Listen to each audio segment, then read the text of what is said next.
Welcome to In This Family, where I have in-depth conversations with fascinating people about mental health, family, the past, and the future.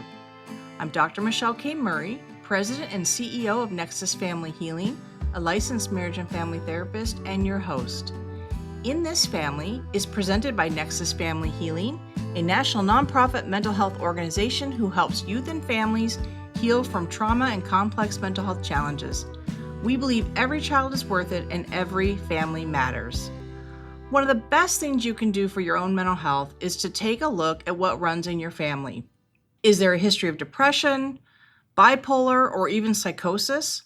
Getting that family information might be tough if the family does not want to talk about mental health because of the shame or the stigma. But if you can find out what runs in your family, it's good to know what might come up for you and for your future children, if you have any. It's also good to teach your own children what they may be at risk for in their own life.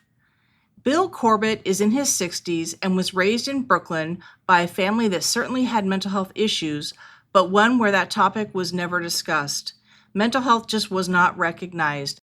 Bill is a writer and performer based in the Twin Cities. He's best known as one of the stars of the TV show Mystery Science Theater 3000, also known as MST3K, as fans like to call it. It was actually a really funny show with a huge cult following, where a guy and two robots watch terrible movies and make fun of them. Bill voiced Crow, who's one of the robots. MST3K ran for years on cable TV, has had revivals, had a big screen film of its own, and continues to be a huge hit on streaming services.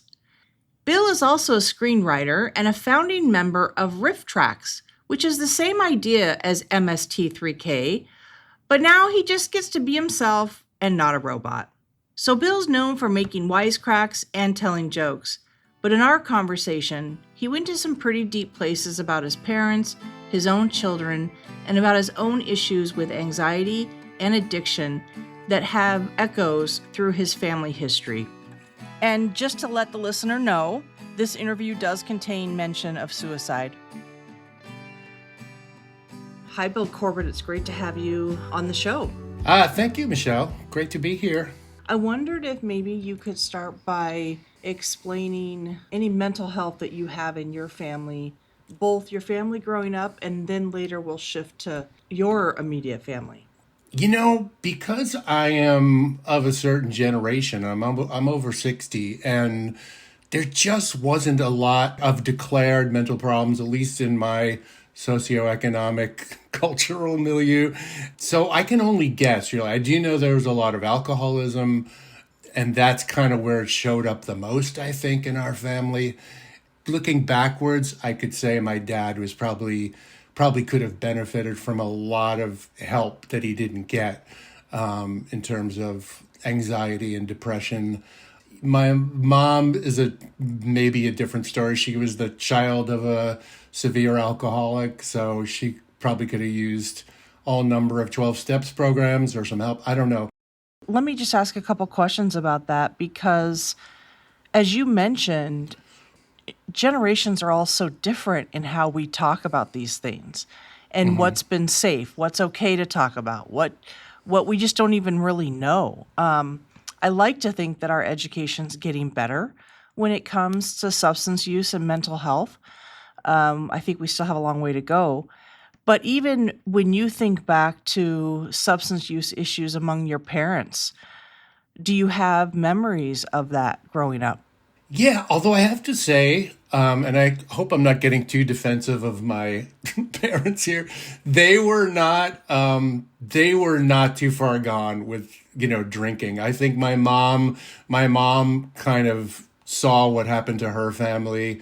My dad was a pretty responsible drinker, I think, grading on a curve for the time and culture, but he was more, I think he was more overtaken by anxiety about everything else and anger and all kinds of other stuff. But I don't remember him really losing control with alcohol. I almost feel like, when we went back to the history of the family, it felt like every other generation got at least one major drunk. And I was our generation's. Okay.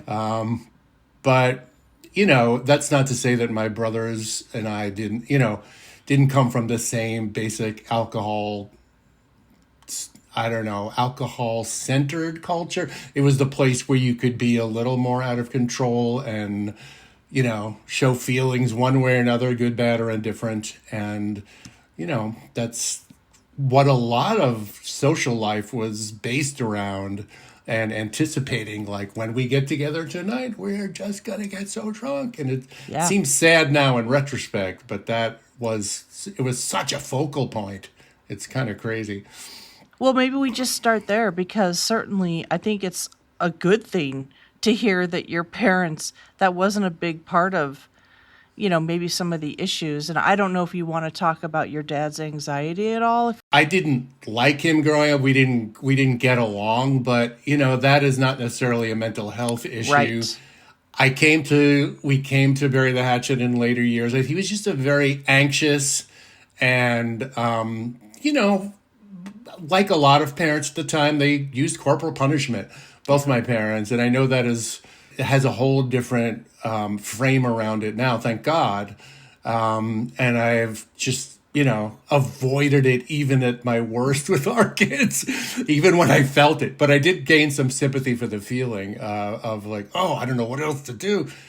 But I think he really struggled with trying to do the right thing. It was a very Catholic thing, but he struggled with anxiety and anger, and sometimes took it out on us. And he was very control freakish about a bunch of stuff, which I know is anxiety, because that has shown up big time in me. That same, like, I'm always saying, oh my God, Jack, my father's name, here you are in me. No doubt. In a slightly different, kind of profession maybe, but yeah, I'm doing it. I find it interesting when you talk about your dad with the anxiety and the anger. And again, I don't know if it's just the generation thing. I mean, you and me are probably only about 10 years apart in age, and it kind of resonates with me. But just, I also had one of those dads. Substance abuse is in my family as well, in the lineage, and definitely much more among my grandparents, who acted out the alcoholism and all of that. But my dad also was a very highly anxious, angry person. And I have felt as I've had to deconstruct my own history on that. Like, how has that fit into my own perceptions, my own world?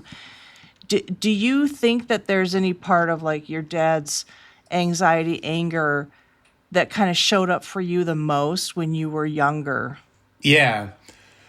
It was a weird thing, because I was sort of the squeaky wheel in my family, for better or worse. And the good version of it is that I was very ambitious in a way, and did a lot of stuff, and couldn't wait to get out of the house and have jobs and do sports and then do the arts later. So in a way, I became pretty independent pretty quickly. But I think I never, like, I was running from any hint of self-reflection. Teenagers don't do that as a rule anyway. But I guess what I mean is, when it hit me, it did hit me big. So when I was trying to be sort of, stay on track with a whole bunch of stuff, arguably too much stuff. And I think that's when I started to feel anxiety overtake me. And I think my dad had that too. He was sort of like, he was a homebody, like a lot of people were. Like, he lived in his parents' apartment in Brooklyn, New York, where he and I grew up, until he was probably in his mid-20s. Then he went into the Army and went down to Texas to, like, train people on tanks, first get trained. And I think it was a cultural shock for him to do that. Mm-hmm. And then right after that, he came home and got married. My mom was 5 years younger, a relative innocent, I think, in the world, but did have an alcoholic father. So I think she was just learned to be skittish her whole life about what's coming next. And my dad did supply stability on a certain level, because he was not, he was not a guy who was going to get drunk and fired. Right. But I think at the cost of that was he was very controlling of her, especially about money. He was a pain in the butt, for all of us. Like, he micromanaged everything. And so I ran away from that as soon as I could. My siblings, I love them now. We get along pretty well. But I felt like they were a little more go along to get along and compliant. And I sort of envied them their contentment in a way. Yeah, they could go along to get along, and like you said, you were kind of the one that maybe pushed back a little bit more. I was, and I'm sure I was obnoxious a lot of the time. I mean, I'm sure it was not particularly reasonable pushback, especially when I was young. But yeah, I mean, I was sort of a good student and athlete and all that stuff, so I kind of made them proud on one level, but I was also kind of a jerk and didn't really kind of, I don't know, I felt like I didn't fit into my family, and that must not have felt good to them either. It's like, what, high and mighty, you think you're too good for us, which is a very Irish Catholic thing to be accused of. Like, oh, look at you. You just think you're too good for the rest of us, huh? Yeah, that brings in a lot of cultural stuff there, huh? Yeah, for sure. You mentioned earlier that anxiety started to hit you. Can you describe when you started to experience that? Yeah, I think it was, I want to say like 9 or 10 years old, but it was really when adolescence started, not surprisingly, I'm sure, Right. that I just felt like it was debilitating. And it would usually manifest with, this is a pattern that continued for decades, with me just going and then crashing at some point, and then kind of hiding and, BSing people a little bit about what was going on. In fact, entirely if I could. But for my family, it was more like, I don't feel well. I remember it feeling so bad and off that I actually started to buy self-help books secretly, like I was buying, a Playboy magazine or something. Yeah. And there was one book in particular called Help for You and Your Nerves, which by the author of somebody, I wish I could remember her name, but she was one of the people who was pretty, early in developing anxiety disorder, or what the mechanisms of that are. And I did find it helpful, actually. And it was kind of like, oh, I just have to keep buying these kind of books every now and then and spruce it right up and get back out there. And that was sort of my model for recovery for most of my life until really way too recently, which is like, I just gotta fix this thing, and maybe one visit to a shrink just to straighten this little bit out, and then I'm on my way. And so I never wanted to put in the time or admit that it might need some like real spade work, because that did not appeal to me, and I was scared of it. It felt weak, and that was part of the culture I grew up into, for better or worse. Well, for worse. Well, I just have to better. It's not good at all. I'm pretty impressed that as a, young adolescent, that you recognized something, whatever that was. Maybe you didn't fully understand it, but then you took it upon yourself to try to learn about it, and you learned about it. Not many 14-year-olds are reading self-help books and, kind of putting a name to what you're talking about. And I think you're talking about Dr. Claire Weeks. Yep. Is that right? New Australian doctor, I think. Yeah. Hope and Help for Your Nerves. Yes. And so if you kind of had that first experience around 9 or 10, what made you think it was anxiety versus, like, how did you put a name to that for yourself? Oh, good question. I think I got the book when I was 13 or 14. When I was 9 or 10, I just started to feel like I've been feeling like a sort of golden child up until now. And now, like, things are just not working for me. I don't know that I did have a name for it, but I just noticed the section in a bookstore, and I think the cover description comported enough within my limited experience to know, this might not be a bad read. And it was a paperback, so I could afford it. And so I just, I read it, and then I kind of thought, all right, I get this thing now, and all I have to do is breathe. And I was always wanting a shortcut, and that was true with alcoholism later on. when you were reading that book or other books, what kind of helped you that you were recognizing or seeing? I think it was the description of anxiety. And I don't even know that she called it anxiety. She probably did, but I remember thinking of it as nervousness, which felt, and I don't feel this way anymore decades later, but I was very concerned of not being manly enough. Yeah. Like nervousness was not for young boys and for men. So I was very ashamed of feeling that way. It's like, just, bear down and you'll be fine. So I was always looking for something that said, "Oh, just a little, a little fix here, a little column A, column B." What resonated though was her description. Kind of one of the things is that it reminded me of observing my dad at his worst, when he would get sort of spun out of control if the washing machine broke or something, and he acted like it was the end of the world. Like things like that shouldn't happen in life. Or watching him deal with a clerk at the grocery store and feeling, I don't know, this is all hypothetical, but an expired coupon or something is just like, this is a reason to fight and get all red in the face. And it just seemed like, oh wow, that's I feel like I know that behavior, and I feel like I'm feeling that just like unexpectedly jacked up in simple moments, and worried, and not having a real specific thing to hook it to.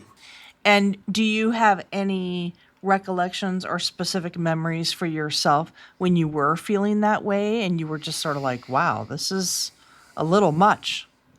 Yeah, I remember I had a paper route for a bunch of years, and it mostly went pretty smoothly, but every now and then there was a morning where I just didn't, and it wasn't just not wanting to get out of bed, where it just felt like, oh, something's going to go really wrong. I'm going to get hit by a car on my bike, or I am going to run across the wrong person or something, and I would have to collect money for my paper route from my customers too. And then every now and then I would just get very scared of that process, like someone is going to give me a hard time. And that wasn't really the norm for me. And it was when things that I kind of did routinely felt like dangerous or weird, you know? And it sounds like you kind of kept this to yourself. This wasn't something that you were talking to your parents about, friends, anybody? No, no, I wasn't. I mean, I just couldn't imagine it at the time. Well, yeah, it's like you said, the pressure on men, particularly socioculturally, to not express those types of feelings, to kind of deal with it, figure it out on your own. There wasn't really the environment to put a lot of, support into openly talking about those things. Yeah, I mean, here and there, I remember I did, how they say that kids recruit people to be their allies, and where I couldn't get it with my parents, or I was not honest with my parents about it. I did everything I could to hide. I didn't even know what I imagined they would do. I didn't think they were gonna like disown me or anything, but it felt like a real can of worms I didn't want to open, and I didn't really have an intellectual reason for it. But kids recruit allies. Like I remember there was an ice cream man who is a good humor man back in the Northeast. They used to come around on these little carts with bicycles basically attached, and they would have like a route around a whole bunch of blocks. So the guy who came around my block in Brooklyn was a real nice young guy, and this was sort of his last stop, and he would hang out with us. In retrospect, it's like, oh, don't you have anything better to do? But he was like, he was studying IQ. I remember just thinking he's really smart, and he was a guy that I started to like leak out little bits of like, what happens if do you ever feel like, and so I kind of repeated that pattern with other people, some of whom were actual like religious people, like a deacon at my church, like a not yet priest, and a nun who was like the so the person who ran our guitar folk group for mass, which I played in because I could play guitar. And, you know, as bad as the Catholic Church was for me overall, there were these little post-Vatican II rebellious, good-hearted people who, you know, culturally were valuable. So I think with one hand, they were kind of taking away a whole lot of stuff, and then a little bit of give from the sort of the vanguard, the young vanguard there. It sounded like you found some safety with those people. It was an early sort of version of a sort of therapy, you know, because they have invited, you know, us to come to them with problems. And I trusted these several people. I didn't trust everybody, of course, but I mean, these were unusually warm and, for lack of a better word, hip people how to talk to young people. And so I did feel like, you know, I remember feeling it felt so good to like say some of that stuff, but I didn't put it together. Really, culturally, it was not there yet for me to like make the steps like, well, that's what therapy is at its best. And that's why you should just avail yourself of that. And how about with your own kids? How is it different than how you were growing up, and how is it the same? Well, it's different in that I started pretty late as a dad. I didn't become a dad till after 40. So I do feel, I mean, there was part of me that felt like I should not be a dad. I have big mental health issues and addiction issues. And, you know, there was a little bit of a battle even after they were born of like deciding how serious I was going to get about treating them, except in little bursts of, you know, sort of patching up the tire until you get it to the garage, which is kind of the way that I did it most of my life. It's like, this'll do. And probably it'll be forever. And it's like what I've learned through, you know, my current I was going to say shrink because my current therapist, who I've been with for quite a while now, has disabused me of the idea that a tendency towards depression and anxiety at my level is, you know, that I've been in a hospital for at one point in my life, is like a thing I'm just going to get over and want. Like, it's, you know, it tends to return. Anyway, you asked about the kids, and there were a couple of things my wife and I were determined to do, and I kind of said I will never lay a hand on them. You know, I won't, because I remember that was a cause of great resentment with me and my dad. I remember when I got big enough and was on the wrestling team, I said to him at one point, you can't do that anymore because I will, you know, kick your ass, essentially. But I didn't want it to get to the point where my kids felt that way about me, at the very least. My kids came with a lot of challenges, as it turned out. And, you know, one of them has ADHD. I know that is very common. She's 20 years old now.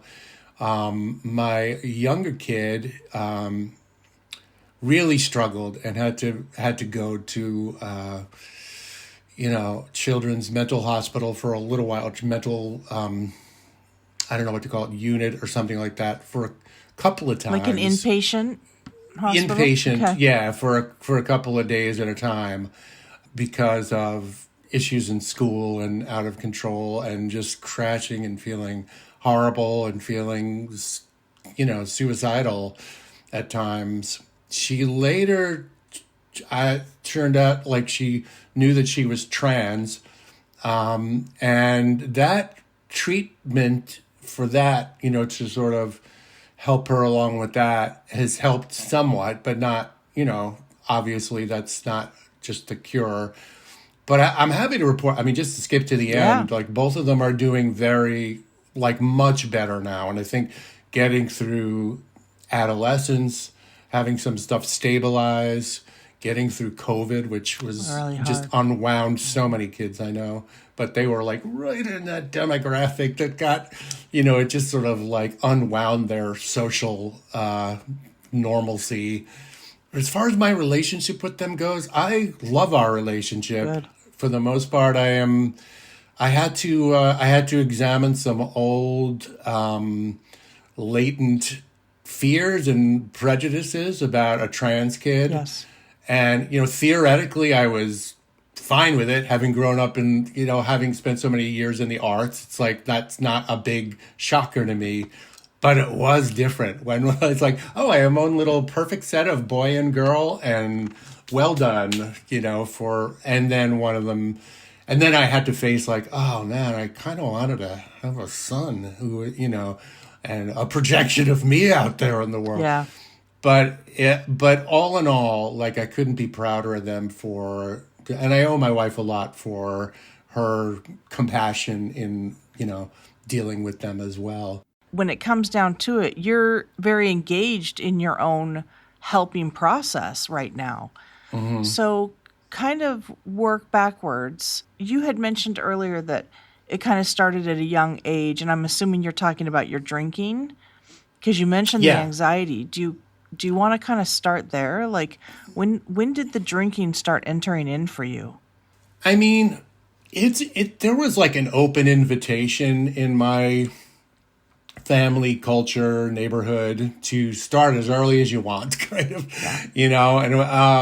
and so I did. I started in my teens, and I don't think I was still, I still had it, in a reasonable frame, I think, until late high school, and then of course college, where a lot of kids go hog wild.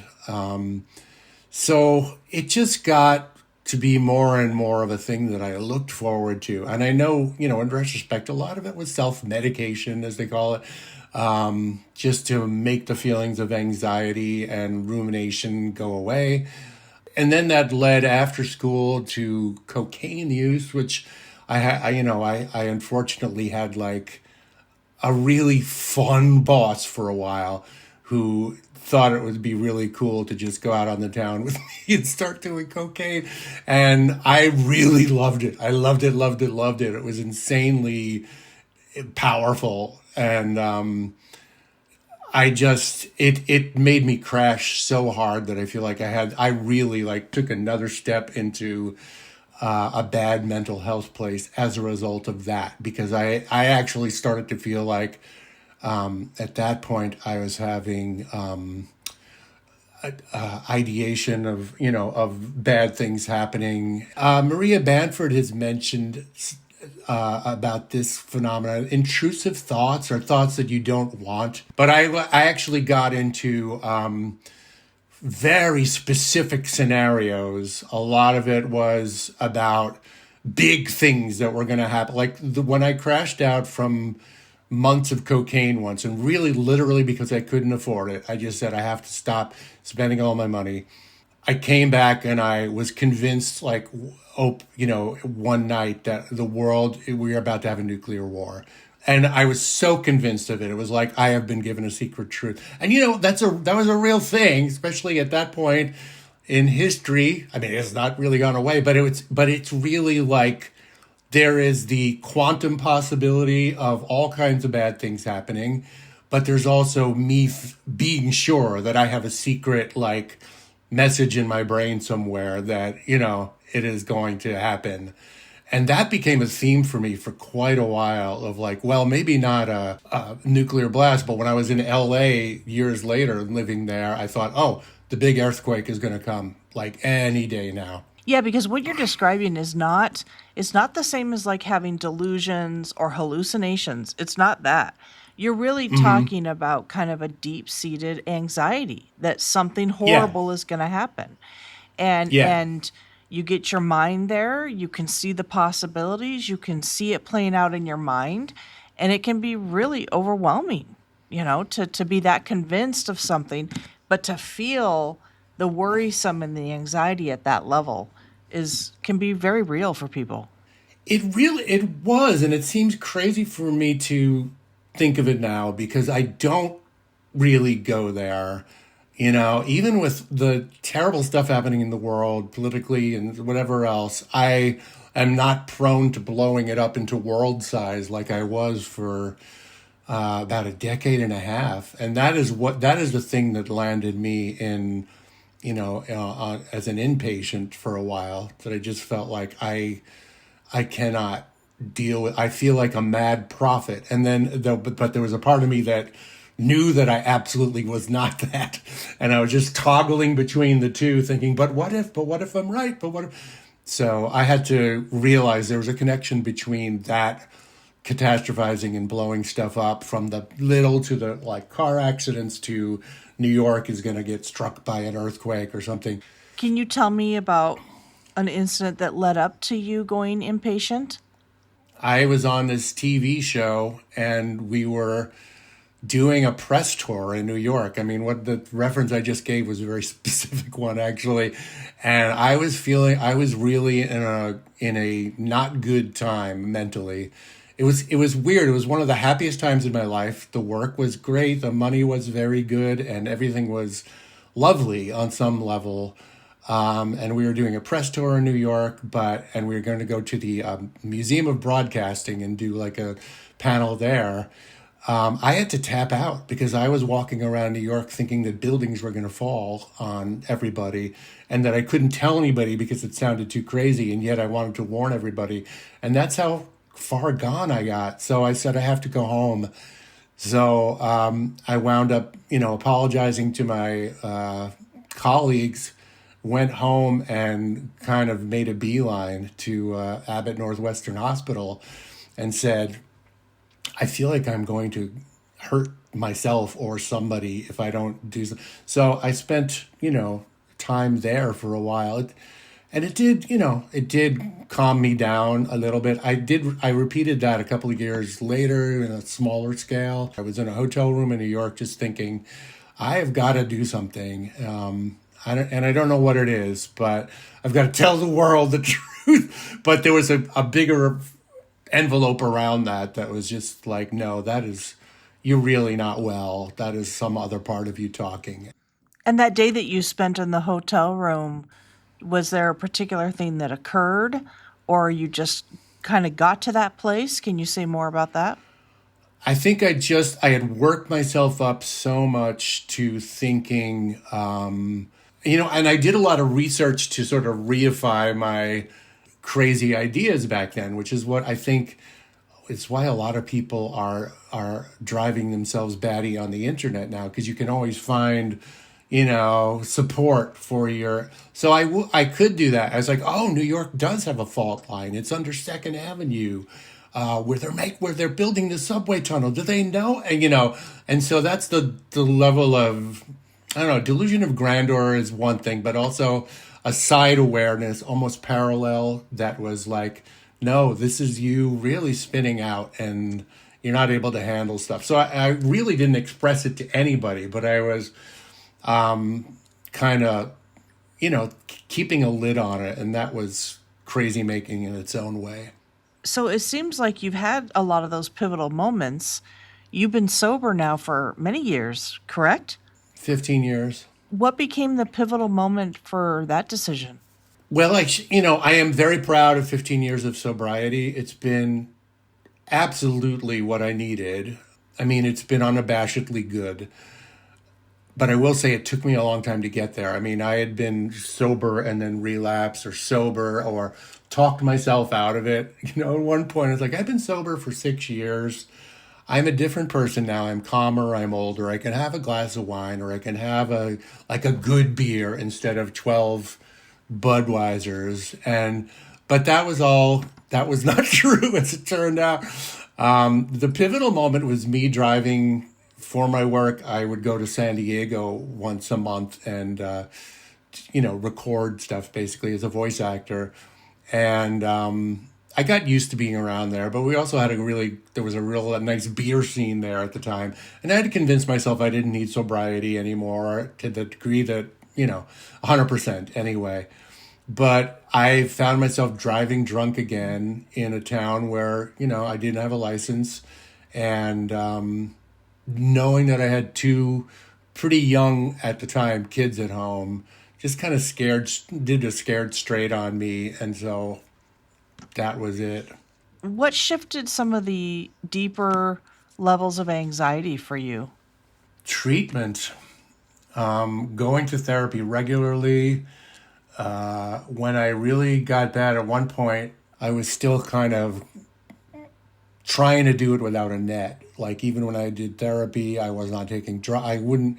So my wife at one point requested, like, could you please do everything you need to do because you're so miserable. And I was really like crashing just like I had for a lot of years before. And so I did it, for her, but I knew she was right. She absolutely knew she was right. I'd say also the other thing that helped me was a little more holistic.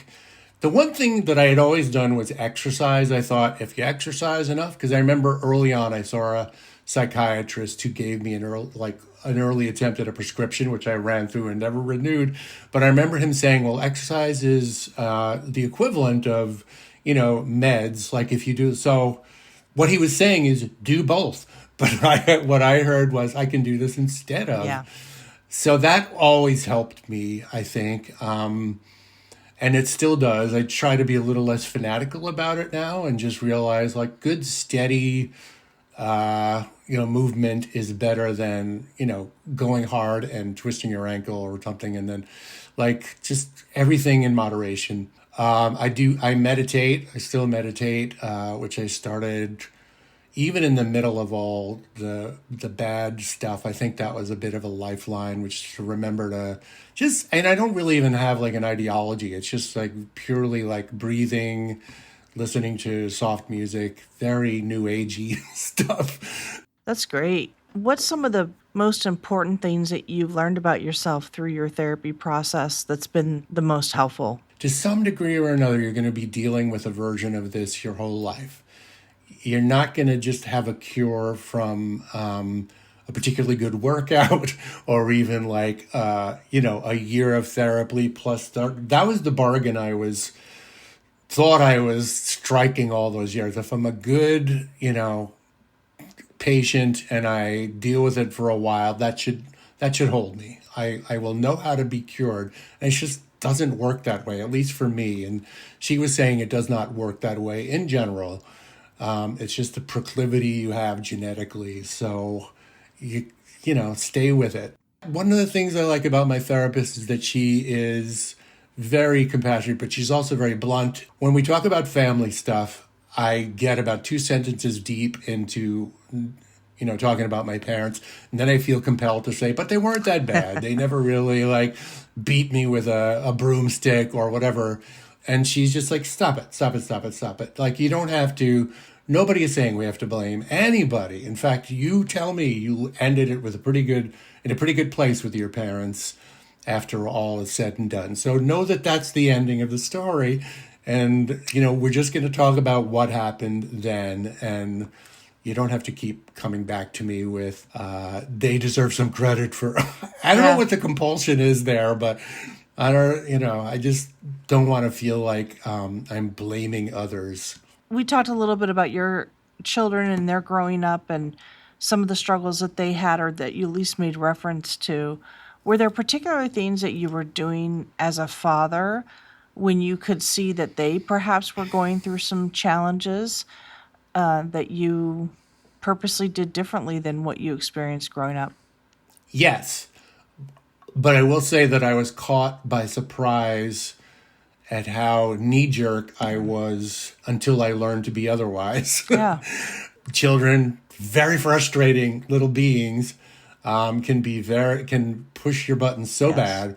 So power struggles I got into that went nowhere. I had to really kind of learn to not play my part in those or even make them worse because I had expectations of my kids that they couldn't always fulfill. And part of it is like, well, is your expectation valid? And even if the answer is yes, like what is fighting with them going to do much about it? And so it's still a little bit of an issue, but both my kids are adults now. And so they're just like talking with, pretty reasonable for their age fellow adults. But what I did differently, I think I said, the big obvious one is no corporal punishment. The closest I got once is I swatted one of my kids on the butt and I was like, oh God. And this is the thing I said I wouldn't do. That was the big obvious one. Raising your voice is next. Like that doesn't do anything good either. It just scares them or makes them ready to fight back harder. So I don't know, this makes it sound a little more desperate than it was, but I think what I learned from my parents is like just try as much as you can to see them as another human being who is not an extension of yourself, may have very different ideas about what it is like to be an individual person, and meet them at that level. It's hard because you feel responsible for, parenting is challenging, as everybody knows, but it also, I feel great about it at this point. Like it's a real nice relationship to have. I enjoy my kids and hope they enjoy me. They don't seem too ashamed of me, so I feel good about that. Good. That is accomplishment for sure. What are some of the things that maybe your parents did growing up that you felt really fond of, that you felt like you replicated maybe with your children or just somehow in your life? Yeah, my dad, I was thinking about this recently, that he was so anxious and controlled, and such a pain in the butt, like trying to get everybody to do what he felt like they should be doing at the moment, that I had a hard time with him. But every now and then he would just be absolutely goofy, and it was unpredictable. And he just like had a light moment where he would do a little dance or something, or I don't know, supremely clownish behavior. And especially when we were very little, we thought it was the best thing in the world. And it was a, supreme relief. And so I think, it explains a little bit of what might have been hiding there that I picked up on. But he liked being silly and had a pretty good sense of humor when he was. It's tough because I tell my friends this and they can't believe it. Nobody in our family ever said I love you. One of the things that I try to do differently is make sure I say that a lot and keep it very tactile with my kids. But I do remember my mom had a very gentle, sweet compassion to her in her own way. And she was very patient with listening to long, rambling stories. And I don't know. I guess I just felt like she was a port in a storm, relatively speaking. So I do like to try to remember that occasionally. It's like, look, when your kid comes to you with a problem, don't immediately try to solve it. Just listen for a while and see how it goes. And you may think of something, but the listening is the important part. Well, I really appreciate your openness with everything that we've talked about here, both from your own life growing up and your family and the way you raised your kids and where you seem to be in your life. Thank you for sharing your wisdom. Thanks, Michelle. It was interesting. And I do like thinking of things in terms of family systems, and it is helpful. And I have found a way, luckily, to do that without thinking, oh, it's a blame game here. Who are we going to blame next? Like, yeah. But so thank you. I appreciate that. To hear Bill's work, just search MST3K or Riff Tracks on YouTube or streaming services. Well, that was really nice to talk to Bill, and it seemed to me that Bill thought his anxiety was really at the root of his other issues, like when he was describing his intrusive thoughts and the substance abuse challenges. And from what I gathered from Bill, it seems that his father had the same proclivities.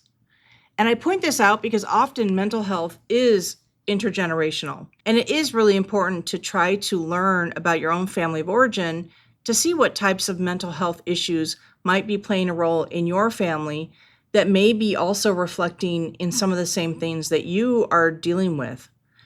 But your family of origin does not need to talk about mental health. They don't have to recognize it or name it as mental health. You can put your own clues together. You can examine your own reoccurring behaviors. You can look at the patterns that are happening in your own life and evaluate your thoughts and feelings to see if what you're dealing with is truly a mental health issue or something else going on. You can take these matters into your own hands and delve deeper into what might be happening for you, because they could be mental health. And you don't need your family to recognize that in order for you to benefit from learning about your own mental health.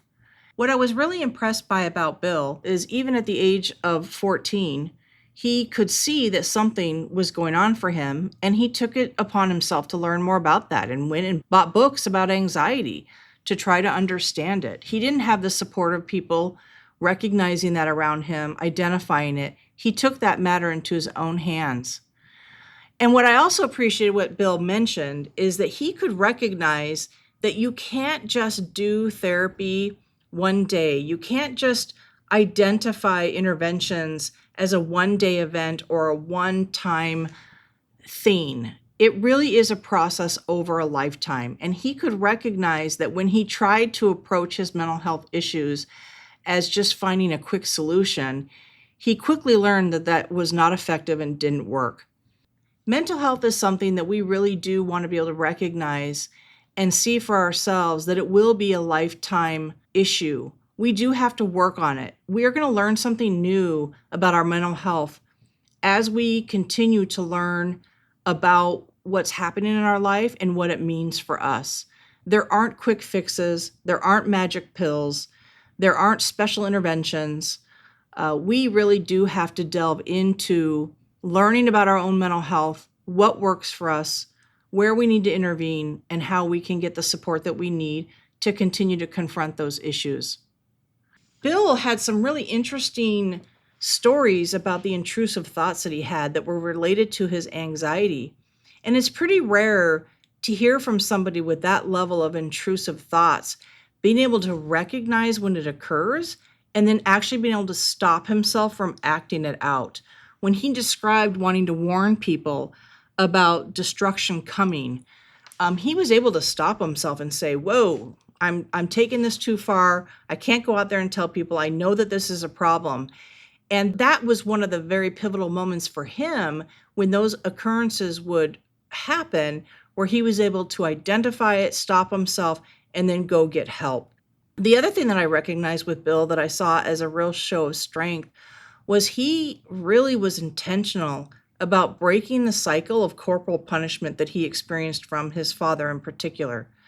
And when we have experienced something from our parents or our family or other things in our life that have really impacted us, and like Bill, he could see how that could creep into his own life. He could see that one time where he spanked his child, and he quickly realized that that was not the parent that he wanted to be. He wasn't going to replicate that.